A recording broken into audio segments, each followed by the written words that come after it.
જય માતાજી મિત્રો, મમતાની રસોઈમાં તમારું સ્વાગત છે।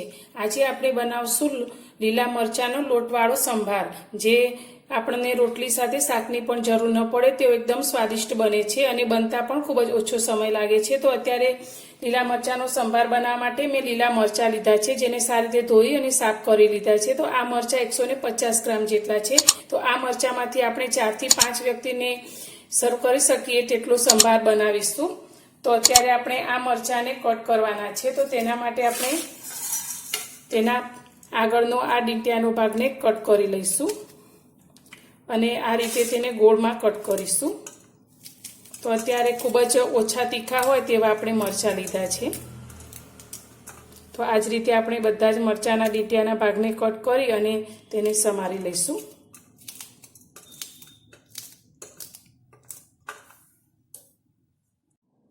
બધા જ મરચાંને મેં આ રીતે જ ઝીણા સાઈઝમાં કટ કરી લીધા છે।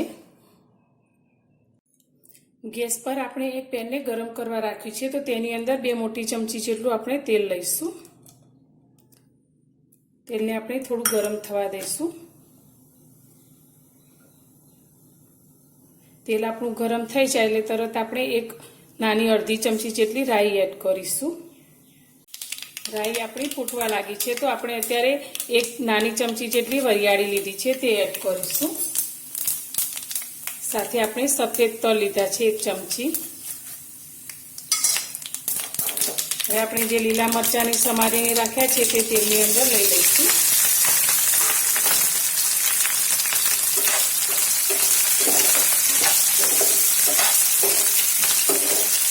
સારી રીતે આપણે મિક્સ કરીશું।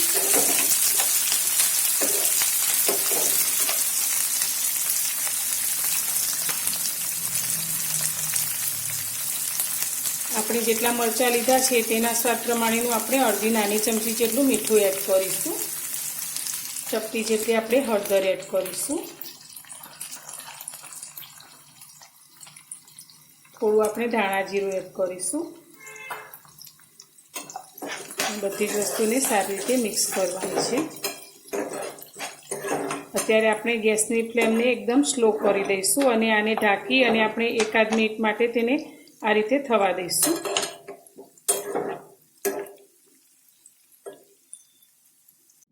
આપણા મરચાં થોડા સંતળા છે ત્યાં સુધી આપણે મરચાં માટેનો લોટ તૈયાર કરી લઈશું। તો આપણે 1 વાટકી લઈશું અને તેની અંદર આપણે 3 ચમચી જેટલો ચણાનો લોટ લઈશું।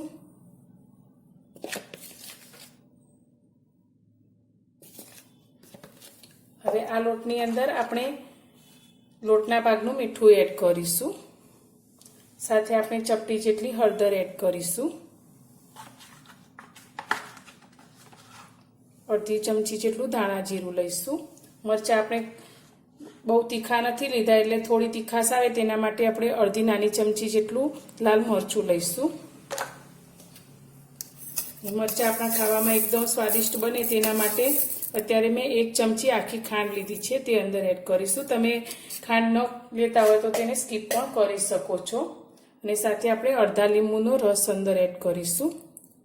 આનાથી મરચાંનો ટેસ્ટ એકદમ સરસ ખાટો મીઠો આવે છે। તમને પસંદ ના હોય તો લીંબુ અને ખાંડને તમે સ્કીપ કરીને પણ આ મરચાં બનાવી શકો છો। એ બધું સારી રીતે મિક્સ કરી લઈશું। હવે આની અંદર આપણે થોડું થોડું પાણી એડ કરી અને એકદમ પાતળું એવું બેટર તૈયાર કરીશું।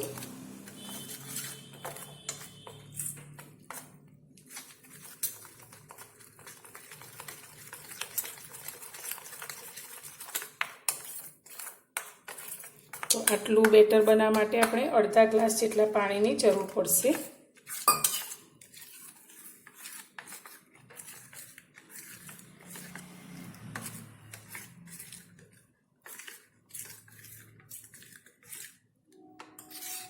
હવે આપણે મરચાંને જોઈ લઈએ। તો આપણા મરચાં તેલમાં થોડા સોફ્ટ થઈ ગયા છે આ રીતે સંતળાઈને।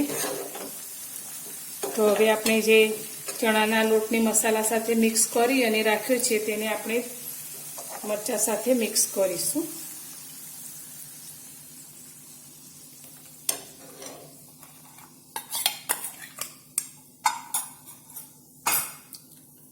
હવે ગેસની ફ્લેમને આપણે થોડી મીડિયમ કરી અને આ રીતે તેને હલાવશું.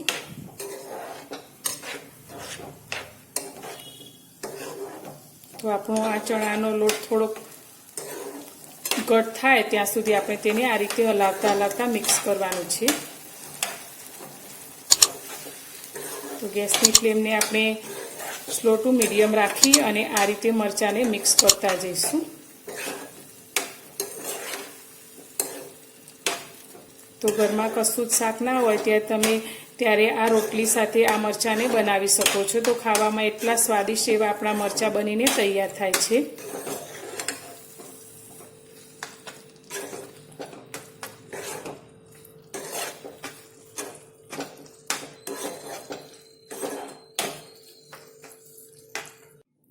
લગભગ 3 થી 4 મિનિટ માટે આપણે આ લોટને આ રીતે મરચાં સાથે મિક્સ કર્યો છે. તો તમે જોઈ શકો છો એકદમ સરસ છૂટો આપણો લોટ થઈ ગયો છે. તો આપણા આ મરચાંના સંભાર બનીને તૈયાર છે. તો હવે આપણે ગેસની ફ્લેમ બંધ કરીશું અને હવે આપણે તેને સર્વ કરશું. તૈયાર છે આપણો લીલા મરચાંનો લોટવાળો સંભાર. ખાવામાં એકદમ સ્વાદિષ્ટ. તમે બેની બદલે 5 રોટલી પણ ખાઈ જશો ને શાકની પણ જરૂર ન પડે તેવો એકદમ સ્વાદિષ્ટ એવો આપણો આ સંભાર બનીને તૈયાર છે. તો તમે ન બનાવ્યો હોય તો એકવાર જરૂરથી બનાવજો, બધાને ખૂબ જ પસંદ આવશે.